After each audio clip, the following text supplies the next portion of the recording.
श्री देव नारायण भगवान की जय। इस प्रकार नेवा महल में आराम करता है। उधर राणा की बहुत सारी सेना का नाश हो गया। मुल्तान का बादशाह मारा जाता है और भारी सेना का नाश देख के बादशाह को मारा हुआ देख करके और राणा के और दियाजोध के चिंता हो जाती है कि भाई दियाजोध का क्या करना चाहिए। अकेला नेवा ने ही सारी सेना का क्या कर दिया, सारी सेना का नाश कर दिया। इस तरीके से तो हम बहुत जल्दी ही ये युद्ध हार जाएंगे। बगड़ावतों ने तो हमारी रानी भी ले गई और ये युद्ध भी जीतेंगे। हमको अब क्या करना चाहिए। राणा और दियाजोध का रातों रात तैयारियां करते हैं कि कुछ भी करो, सेना और मंगवाओ, नहीं तो ये सेना ज़्यादा दिन तक नहीं टिकेगी और नेवा हमको अकेला ही हरा देगा। इस तरीके से दियाजोध का और राणा रणनीति बना करके और नई सेनाओं को मंगाने के लिए परवाना भेजते हैं। और परवानाओं में क्या लिखते हैं, किसी राजा को या बादशाह को तो लिखते हैं कि गढ़गोटा को लूटने के तुमको अधिकार दिए जाएंगे। किसी को लिखते हैं कि तुमको गुजरियों को लेकर के भाग के ले जाने के अधिकार दिए जाएंगे। किसी को नई रियासतें बख्शने का लालच देते हैं और किसी को रिश्तेदार बनाने का लालच देते हैं। इस तरीके से अलग अलग परवानों में अलग अलग तरीके के आश्वासन दे करके राणा और दियाजोध का रातों रात सैनिकों को लेकर के परवाना भेज देते हैं, नए नए राजाओं को और बादशाहों को। क्योंकि नजदीक की सेना तो पहले ही आ चुकी थी, अब दूर के राजा और बादशाह जो राणा के जानकार थे वो रह गए थे। इस तरीके से सेना मदद के लिए मांगते हैं और लालच दे करके भी सेना को बुलवाते हैं। और अब सेना तो आएगी, टाइम लगेगा। जब अगले दिन की रणनीति तैयार करते हैं और नेवा के सामने कौन सी सेना को किस तरीके से लड़ाना है, इस तरह की रणनीति बनाते हैं और अपनी सेना का विस्तार करने की रणनीति बनाते हैं और जगह जगह नए नए परवाना भेज देते हैं। इस तरीके से राणा अपनी चिंता में ग्रस्त रहता है और रणनीतियां बनाता है। और उधर जो है नेवा सुबह जल्दी उठ करके अपने पांचों कपड़े युद्ध के और पांचों हथियार पहन करके, सोरठी तलवार लेकर के, भाला चौधारा हाथ में लेकर के, नौलखा घोड़ा पर सवार होकर के गढ़गोटा से अपना आरता और तिलक करा के सभी भाइयों से मिल करके गुरु जी रूपनाथ जी के पास जाने के लिए रवाना हो जाते हैं। गुरु रूपनाथ जी की धूनी पर रोपाड़ी में जाकर के गुरु जी की धूनी पर दंडवत प्रणाम करते हैं। गुरु जी से आदेश लेते हैं, शिव जी का आशीर्वाद लेकर के भारत लड़ने के लिए नेवा रवाना हो जाते हैं। और वहां जाकर के भारत में जिस तरीके से नेवा को हराने की रणनीति तैयार करते हैं और राणा जैसे सेना को जमाता है। नेवा की रणनीति अलग ही तरह की होती है। वो क्या करता है कि दोपहर तक जो युद्ध करता है उसमें किसी राजा या बादशाह से नहीं लड़ता है। वो खाली अपने नौलखा घोड़ा से छलांग लगा लगा कर अलग अलग सेनाओं में जाकर के उछल उछल के उसमें पड़ते हैं और वहां की सेना का नाश करते हैं, सेना में मार काट मचा देते हैं। इस तरीके से जो राणा ने सेनाएं जमाई थी वो सारी सेना तितर बितर कर देते हैं और दोपहर तक ऐसा युद्ध करते हैं कि सभी सेनाओं में हाहाकार मचा देते हैं, भारी सेनाओं का नाश करते हैं। सोरठी तलवार से जो सामने हाथी आए, घोड़ा आए, ऊंट आए, सैनिक आए, सबको काट मार देते हैं और भाले में पिरो पिरो करके भारी सेना को खारी नदी के किनारे जो नाल होते उनमें फेंक देते हैं और सारी सेना एक तरीके से सब तितर बितर सेना कर देती है। सेना तितर बितर हो जाती है और नेवा दोपहर तक ये चेक करते हैं कि कौन सा राजा और कौन सा बादशाह ज्यादा ताकतवर है। इस तरीके से सेना को मार काट करके सभी राजाओं और बादशाहों की सेनाओं में खलबली मचा करके ये देख लेता है नेवा कि आज किससे युद्ध करना है और दोपहर बाद उस राजा या बादशाह से युद्ध करता है जिसको वो तय कर लेता है कि आज इसको मारना है।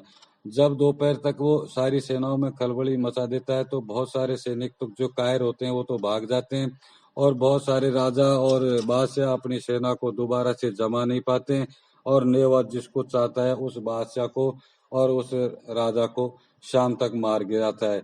इसलिए उनकी सारी सेटिंग को रोज वो खराब कर देता है और रोज उनको 1 या 2 या 3 राजा और बादशाह को मार करके नेवा शाम को आ जाता है और राणा के सारे सैनिक तितर बितर हो जाते हैं। शाम को सैनिकों की गिनती गिनते हैं तो सैनिकों की लाशें कम मिलती है, क्योंकि ज्यादातर लाशों को नेवा जो है खाड़ों में फेंक देता है, नालों में फेंक देता है। इसलिए राजा और राणा और वहां के बादशाह और ये सोचते हैं कि सैनिक भाग गए होंगे। इस तरीके से सभी राजाओं को, राणाओं को मानसिक तौर पर नेवा बहुत ज्यादा परेशान करता है और बहुत ज्यादा सेना का नाश करता है।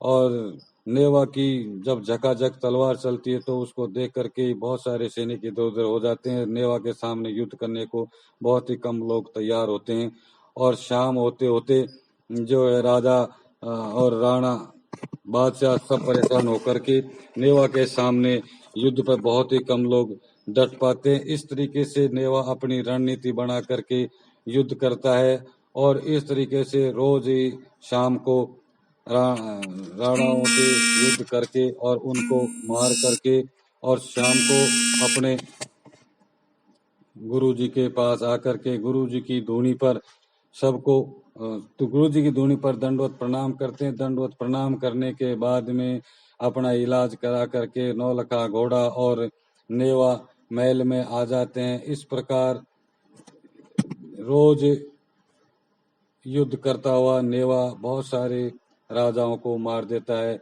नंगा पवार को मार देता है, कई बादशाहों को मार देता है, बहुत सारी सेना का राजा और राणा की बहुत सारी सेनाओं का रोज नुकसान करवा देता है। और जो परवाना राणा ने भेजे थे वो परवाना सुन सुन के जो राजा लालच में आ गए वो राजा रवाना होकर के रोज सेना में शामिल होते हैं, और जो राजा लालच में नहीं आए वो रोज सेना में शामिल नहीं होते हैं, वो नहीं आते हैं। इस तरीके से नेवा रोज सेना का नाश करता है। नेवा का घोड़ा नौलखा भी नेवा का पूरा साथ देता है। जिधर नेवा का इशारा मिलता है घोड़ा नौलखा छलांग लगा करके सेना की टुकड़ियों पर कूद पड़ता है और वहां नेवा मार काट मचा देता है। इस तरीके से घोड़ा नौलखा ने भी नेवा की खूब मदद की और गुरुजी ने भी नेवा की खूब मदद की और रोज कई राजाओं का नाश करके नेवा आ जाता है। जितने राणा के मददगार सेना में आने वाले थे वो सेना भी आ चुकी और सेना आने को तैयार नहीं है। जो सेना आई थी वो कट के मर गई और बहुत थोड़ी सेना राणा की रह जाती है। इस तरीके से राणा भी घबरा जाता है और आए हुए बादशाह या तो मर गए या तो घबरा गए, और राणा बादशाह देवजोत का रोज नई नई रणनीति बनाते हैं। रोज नेवा उनकी रणनीति को तोड़ देता है और इस तरीके से नेवा ने राणा को बहुत बुरी तरह से मानसिक और परेशान कर लिया और सेना का भारी नाश कर लिया। कुल मिला के नेवा अकेला राणा की पूरी सेना पर भारी पड़ रहा है।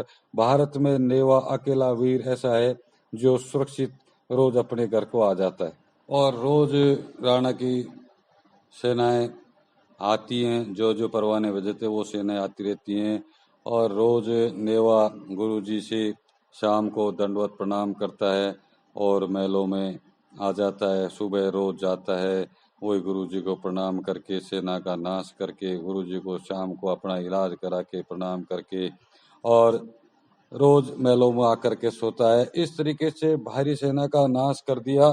तो रोज जेलू जयंती महलों पे जाकर के युद्ध को देखा करती थी। सभी बगड़ा उत्तराणियां भी रोज युद्ध को देखा करती थी। उस युद्ध को देख करके जेलू जयंती को बहुत चिंता हो जाती है कि इस तरीके से तो नेवा अकेला ही युद्ध जीत जाएगा, क्या करेंगे। मैं तो शिव जी से इनका बगड़ावतों का सर्वनाश करवाने के लिए आई थी और यहाँ तो राणा का सर्वनाश हो रहा है, मुझे क्या करना चाहिए। ऐसी क्या बात होगी जो मेरे समझ में नहीं आ रही है और ऐसा इनके पास क्या आशीर्वाद है जो अकेला नेवा रोज सही सलामत आ रहा है। इस बात की चिंता जेलू जयंती को सताती है। लगभग महीनों से जेलू जयंती नेतू और साडू से कोई बात नहीं करती है, वो चिंता में रहती है। इधर साडू माता और नेतू देका डन सारी गुजरियां खुश रहती हैं।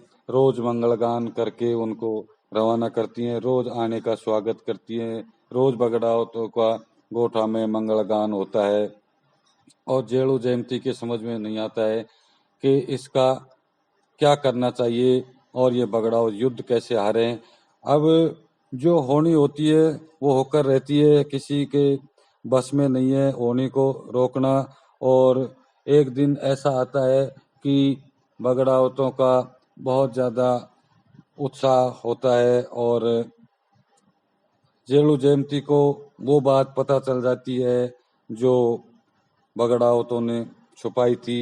और आगे वाले एपिसोडों में बताऊंगा कि कैसे नेवा की जो दिन भर की कार्य था उसका युद्ध का लड़ते लड़ते वो सैकड़ों राजाओं और सेनाओं को मारता था और कैसे वो पराजित होता है। आगे वाले एपिसोडों में आपको अगले युद्ध के बारे में बताऊंगा जिसमें सारे बगड़ावत भाई युद्ध करने के लिए जाते हैं।